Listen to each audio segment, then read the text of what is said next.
Welcome back to Tailed by the Bay. I'm David. Okay, I got my Joy is Back Harris Walls t-shirt on. I'm digging it out of the drawer.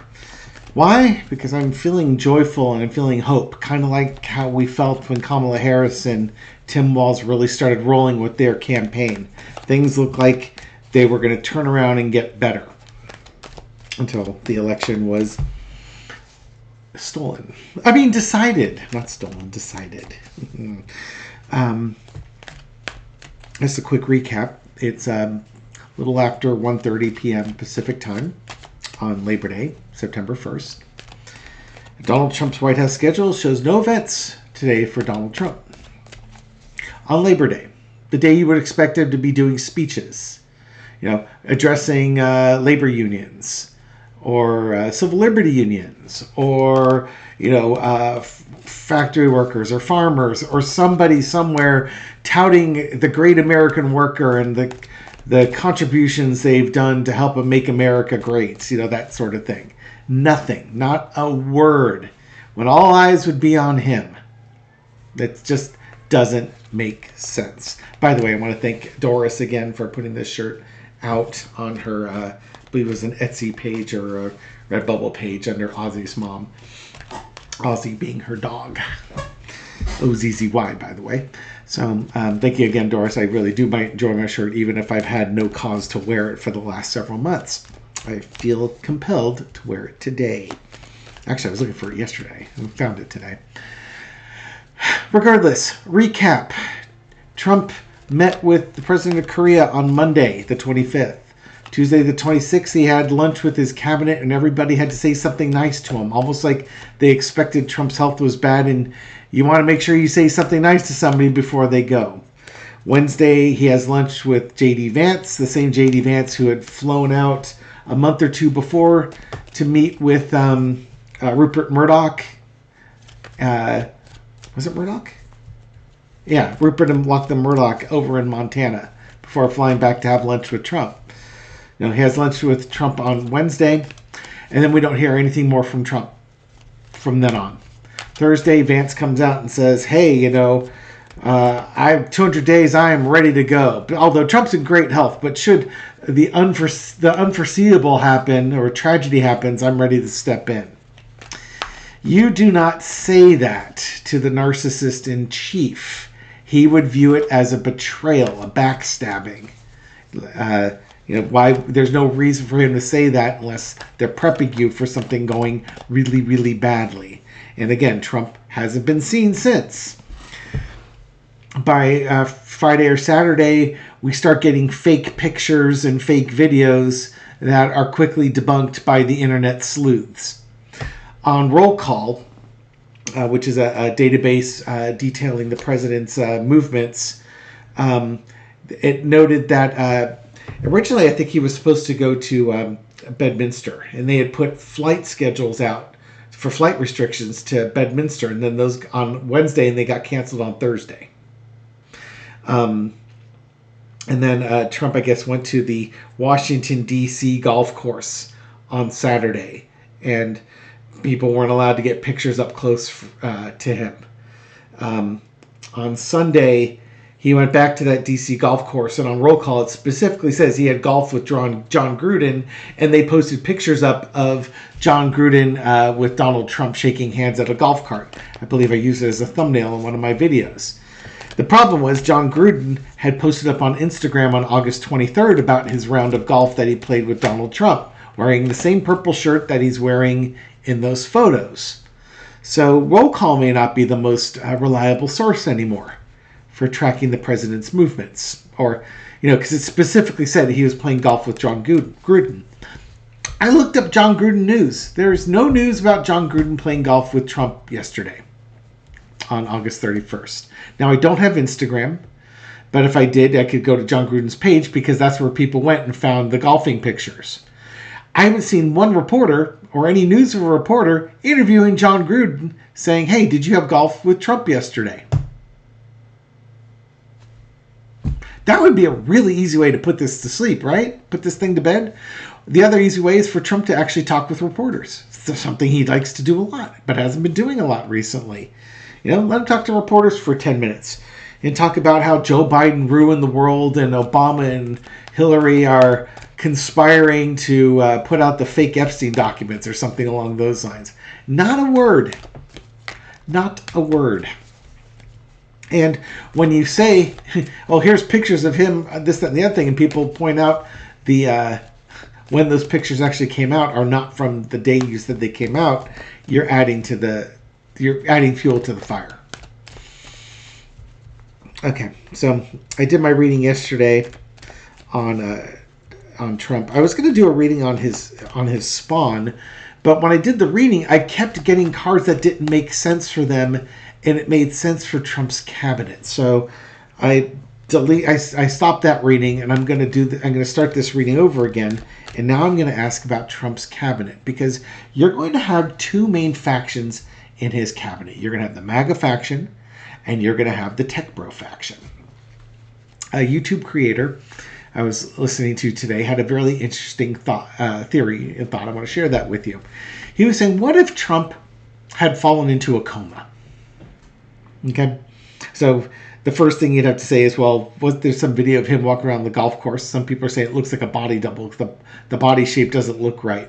There was one picture I saw, like, of him in a golf cart, and that person, I know Trump's a big guy, but this guy was too big, too round. The shape wasn't right.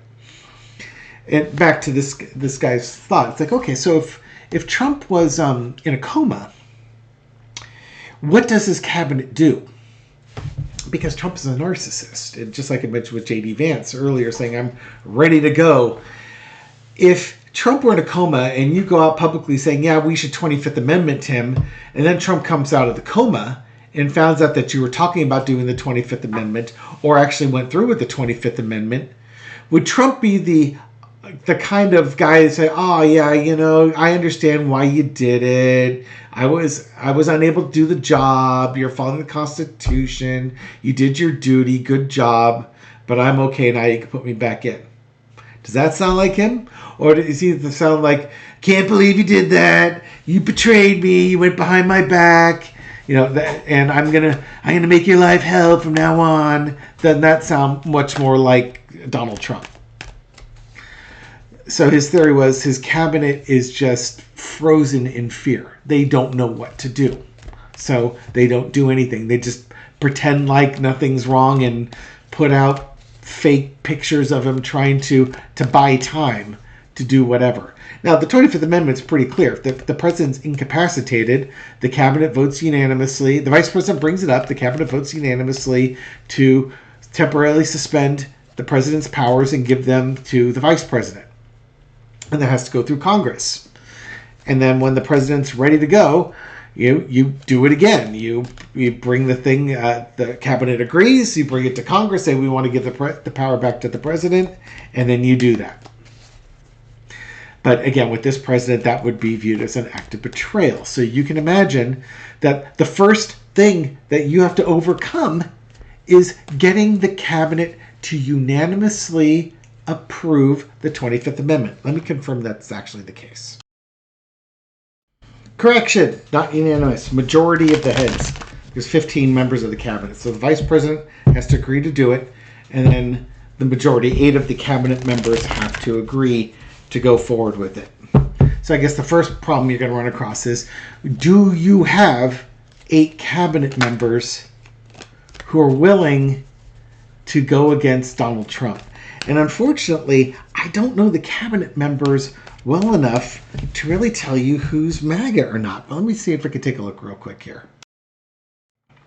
Ooh, so I looked it up. Here we go. Is this 15?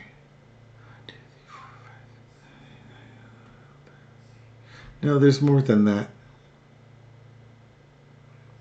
So we've got in this cabinet, you got Rubio, Scott Bessent, Pete Hegseth, Pam Bondi, Doug Burgum, Brooke Rollins, Howard Lutnick, Lori Chavez DeRemer, Robert F. Kennedy Jr., Scott Turner, Sean Duffy, Chris Wright, Linda McMahon, Doug Collins, Kristi Noem. Then we've got others like Lee Zeldin, Russell Vogt, Tulsi Gabbard, John Ratcliffe, Jameson Greer, Kelly Loeffler, and Susie Wiles.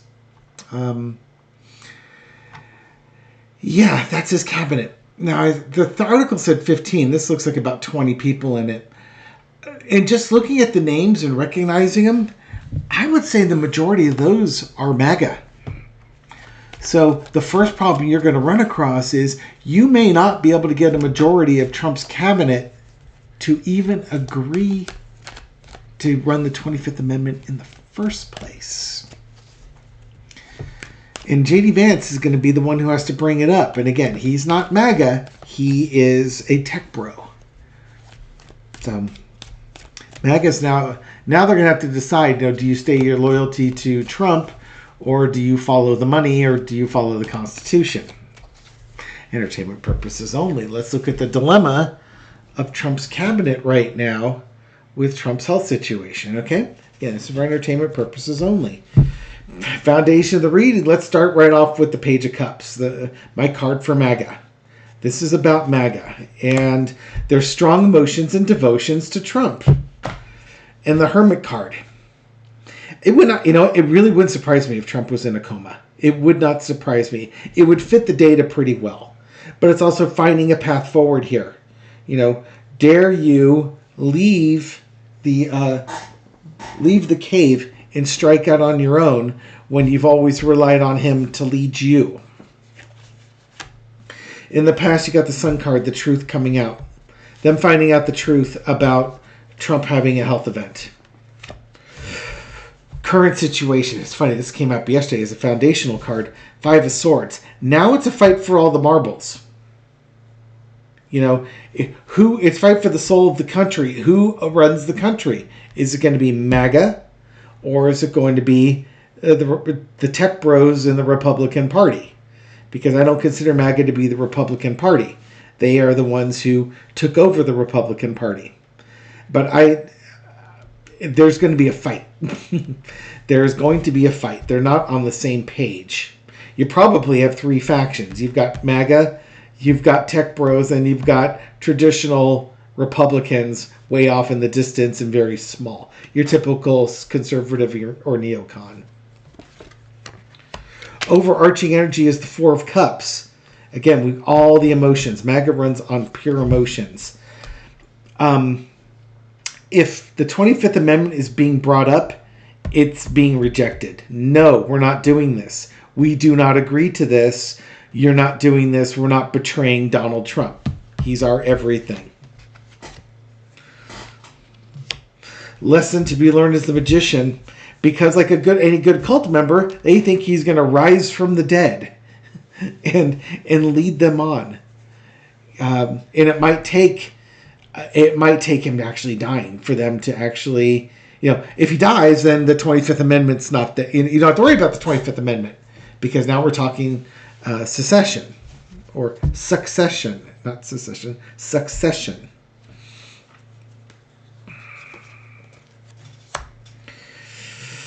Out comes the Empress. And maybe by a miracle, Donald Trump has come out of the coma, but he's maybe not very responsive.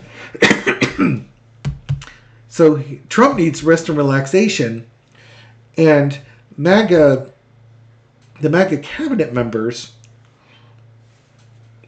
they're going to want to make sure that Trump's taking well care of and that they're taken well care of, because they've been loyal to this. Trump may not have passed from this latest health event. I realized in my reading I did the other day, and I ended it with, it showed the death card there, the big health event, or big money, like he was trying to grift. And I had the death card as one of the final cards there. And I ended with the thoughts and prayers. He could, if we learned our lessons as a collective, he could be gone in a couple weeks' time. From now to a few weeks, 3 weeks from now. More likely, I would guess, is that he might be incapacitated or just completely not healthy and really incapable of doing the job to the point where he's going to have to leave.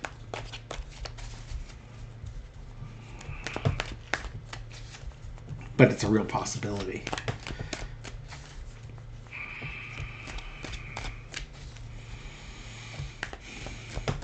How are the non-MAGA cabinet members lining up with, or how are they feeling about this current situation? Well, just a quick little four-carder on non-MAGA cabinet members. We've got the Empress, that they need to relax. Eight of Cups, needing to walk away. God, these cards are all the same. By the way, I don't put them in the deck on top. I really don't put them in the deck on top of each other. I spread them out. I put them on all different versions so that if they do show up again, that you take notice of it. Rest and relaxation and the Magician card. It's like, again, it's a miracle Trump came out of this. Underneath it all is the fight that's going to happen. The winner takes all fight. Decisions need to be made, and the emotional walking away. I think that if Trump recovered and he's recovered and he's relaxing right now, the fight was avoided, but the traditional Republicans were going to lose that fight. They need 8 in order to get Trump out of power. If it was 15 cabinet members, and I read off about 20 names, so I don't know who the 15 voters would be, or if it's the whole cabinet that votes.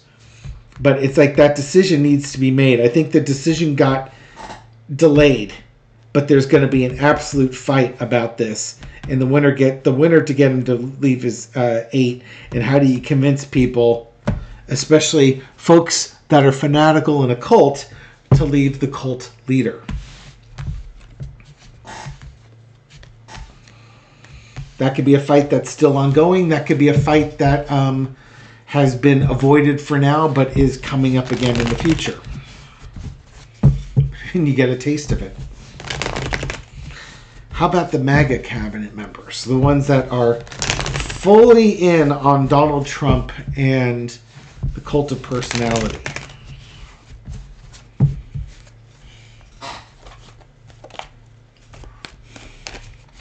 How are they feeling about this whole situation if the 25th Amendment were to come up? How are they going to handle that situation? One more. Yeah. Okay. It's like they're stuck. They made their choices. In some ways, they feel like everybody's made their choice. It's not just us that did this. We've all made our choices, and we should all stick by our choices. You take the good with the bad, and then you got the king. Oh, wait, this is supposed to be a 4-carder. You take the good with the bad, being integral for Trump. 9 of Wands, he's not dead yet, but he's not well. Wheel of Fortune. Again, with the King of Wands. And people were asking about this card. Was this J.D. Vance as the King of Wands? It could be.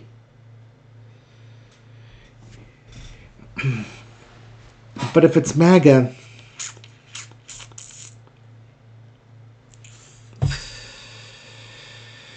yeah, MAGA would be back to that thing about MAGA being scared of working against Trump. J.D. Vance might be saying, "Hey, you know what? We've got to do this." But MAGA would be looking at it like, "We don't dare, because what if he gets better? What if he gets better? He comes back again, and we've betrayed our integrity to Trump. They don't want to face his wrath. They're scared.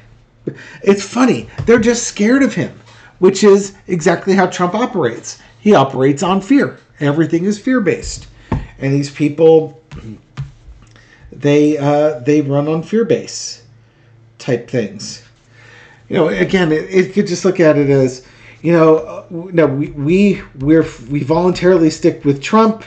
We know he's not well, but he's going to get better. He always gets better. We're true believers type thing. Don't you dare take any action against him type thing. That would be the positive spin on it.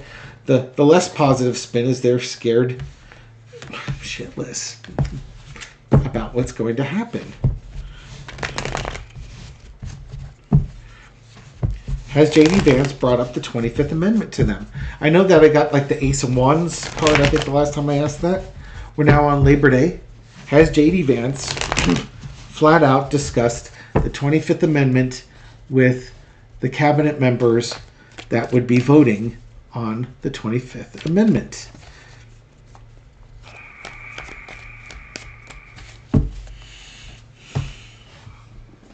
Four-carder. The Lover's card. This is starting to look like the spread I did last night. Yeah. Is he in heaven? We all got to come together here. Three of Wands. This day, it's kind of like this may be how he goes about it. Look, we got to come together. This day is coming. It may not be today, but it's coming soon. You can't deny it. There's a lot of fighting. Hillbilly Brawl card. The emotional walking away in the victory. Has he discussed this with the cabinet? Pardon me for a second as I clear my throat. Has he discussed it with the cabinet? This would indicate yes. And there was a big brouhaha about it. And maybe Trump got better. But we have to talk about who's going to succeed Trump should Trump go up to the pearly gates. Because even if it doesn't happen now, it's going to happen in the future, and you have to be ready to do this. Right now, I just think the cabinet is in turmoil. Whether it happens now or in the future, it's in turmoil, and they're not ready to leave. In some ways, they just like it the way it is now. Why would they want something new and something different? And not only that, who's going to replace dear leader?